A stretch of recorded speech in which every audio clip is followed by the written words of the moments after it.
Hello everyone, welcome to drama hut. आज हम लोग my page in the 90s का नेक्स्ट एपिसोड देखेंगे। एपिसोड के स्टार्टिंग में लिनवान उसे उस शॉप पे ले जाती है जहां उन्होंने साथ में सनफ्लावर बोया था। वहां वो सनफ्लावर खिला हुआ है, लेकिन शॉपकीपर को याद नहीं कि वो किसने लगाया था। लिनवान वहां फिर से बीज बोने लगती है। वो हेमिंग से पूछती है कि सनफ्लावर का मतलब क्या है। हेमिंग तुरंत कहता है साइलेंट लव। लिनवान को दुख होता है क्योंकि हेमिंग को मतलब तो याद है पर वो पल याद नहीं है। लिनवान अकेली एक जगह बैठकर खूब वाइन पीती है। वो नशे में चिल्ला चिल्लाकर अपने दिल की भड़ास निकालती है। तुझे पहली बार पटाने में कितनी मेहनत लगी थी। इस स्टूपिड सिस्टम ने तेरी मेमोरी मिटा दी और तुझे भी स्टूपिड बना दिया, लेकिन शायद ये अच्छा है। कम से कम मैं तेरे साथ तो रह सकती हूँ। दूसरी बार तुझे पटाना मेरे बस की बात नहीं है हेमिंग।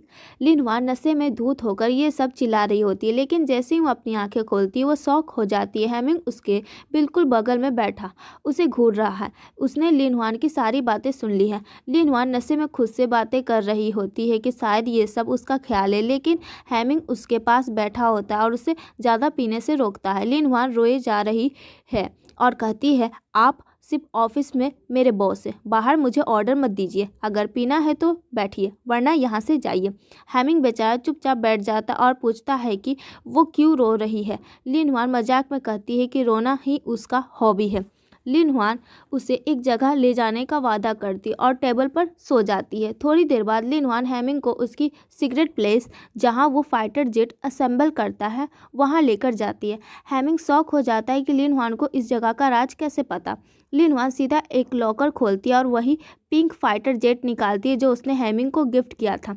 हेमिंग कहता है, मुझे याद नहीं ये किसने दिया, पर मुझे पता है कि ये मेरे लिए बहुत स्पेशल है। तुम्हें कैसे पता ये यहाँ है? हेमिंग का दिमाग अब घूमने लगा है कि ये लड़की उसके बारे में इतना सब कुछ कैसे जानती है। हेमिंग घर जाकर अपने असिस्टेंट को कॉल करता है और पूछता है कि लिनहुआन ने ऑफिस कब ज्वाइन किया। असिस्टेंट डर जाता और कहता है, शायद न्यू ईयर से पहले। पर बॉस, क्या आप मुझे निकालकर उस लड़की को मेरी जगह रखने वाले हो? हेमिंग गुस्से में फ़ोन कट कर देता है और उसे पागल कहता है। अगले दिन हेमिंग का बर्थडे है।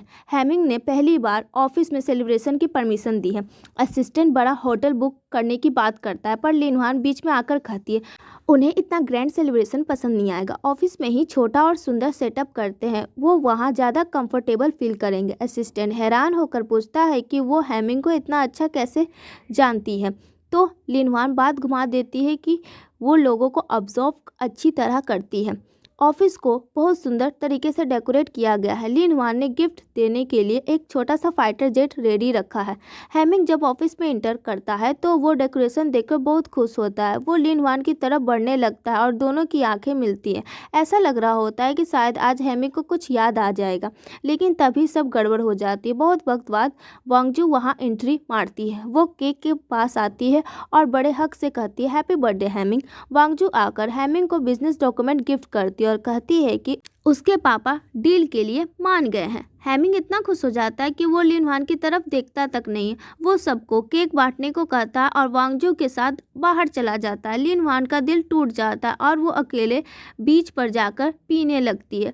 ऑफिस में फाइल साइन करते वक्त हेमिंग की नज़र लिनहुआन के दिए छोटे फाइटर जेट पर पड़ती है, जिस पर लिखा होता है हैप्पी बर्थडे बाय लिनहुआन। हेमिंग को अपनी गलती का एहसास होता है और वो पागलों की तरह उसे ढूंढने निकलता है। वो बीच पर पहुंचता है और लिनहुआन को कॉल करता है। लिनहुआन नशे में फ़ोन उठाती है, पर गलती से फ़ोन गिर जाता और फ़ोन बंद हो जाता है। तभी वहाँ शोर मचता है कि कोई पानी में गिर गया है। हेमिंग को लगता है वो लिनहुआन है और वो बिना स्विमिंग जाने पानी में कूद जाता है। हेमिंग डूबने लगता है और बेहोश होने वाला होता है। लिनहुआन तुरंत पानी में कूदती है।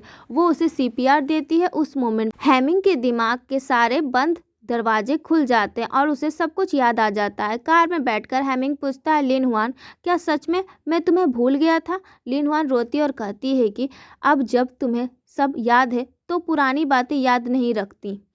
घर जाके हेमिंग बहुत इमोशनल होता है। वो लिनहुआन के बाल सुखाते हुए उससे माफ़ी मांगता है। मुझे यकीन नहीं हो रहा है कि मैंने तुम्हें इतना दर्द दिया। I am sorry Linhuan. दोनों एक साथ एक रोमांटिक रात बिताते हैं और उनका बॉन्ड और स्ट्रांग हो जाता है। अगली सुबह जब लिन हुआन उठती है तो उसके पेजर पर नोटिफिकेशन आता है, हेमिंग का तुम्हारे लिए प्यार अब 100% हो गया है। तुम्हारे सारे पेनल्टी चांस खत्म हो चुके हैं। अगर अब वो तुम्हें प्रपोज कर देता है तो तुम वापस अपनी रियल दुनिया में जा सकती हो। लिन हुआन रोती है क्योंकि वो हेमिंग से अलग नहीं होना चाहती। हेमिंग ब्रेकफास्ट लेकर आता और कहता है कि वो हर सुबह उसका चेहरा देखना चाहता है। हेमिंग को भी अब महसूस होने लगा है कि कुछ अजीब है। लिन हुआन, मुझे लगता है हमारी कहानी कोई और लिख रहा है, वरना मैं तुम्हें इतनी अचानक कैसे भूल सकता हूँ। सब कुछ पहले से तय लग रहा है। लेकिन फिर हेमिंग एक बहुत बड़ी बात कहता है, पहले जो भी हुआ हो, पर अब से हम अपनी कहानी के खुद ऑथर बनेंगे। हम अपनी डेस्टिनी खुद लिखेंगे। फिर हेमिंग और लिन हुआन अब खुलकर एक दूसरे के साथ वक्त बिताते हैं। ऑफिस के लोग उन्हें देखकर बातें करते हैं कि अच्छा, तो इसलिए लिन हुआन को हेमिंग के बारे में सब पहले से पता होता था।